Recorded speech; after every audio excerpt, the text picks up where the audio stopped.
Welcome to OnlyTax, where we give you the naked truth about how the tax system works.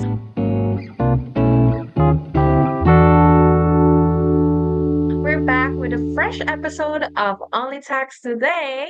Our accountants Jason and Alyssa will be sharing their professional opinions on a very recent piece of news that's been gaining a lot of attention.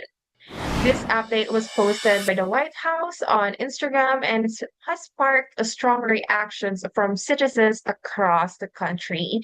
And the news is President Trump announced steps to ban large institutional investors from buying single family homes. People live in homes, not corporations, as President Donald Trump says. So, what are your thoughts on this, guys? Well, with the recent news that came out limiting large institutional investors from purchasing single family homes, we all know that it has received a lot of mixed emotions from the public or like mixed reactions from them, right?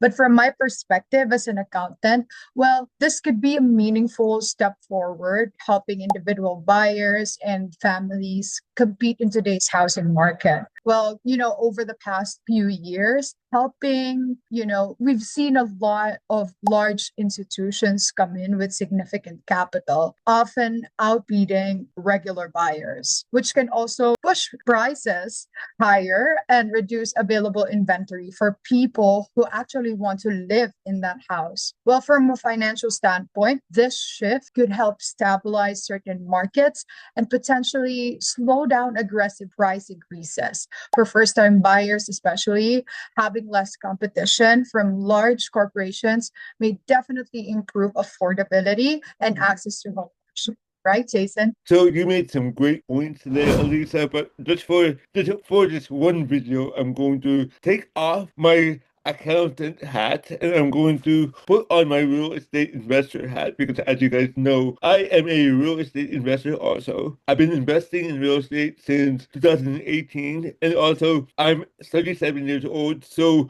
meaning that I'm not young anymore, but at the same time I'm not too old, so I'm still connected to how young people think. So what do I mean by that? So Alisa is correct. What the government is hoping is they are hoping that by limiting institutional buyers, this will help control the pricing for single family homes, and they hope that this will make buying single family homes more affordable.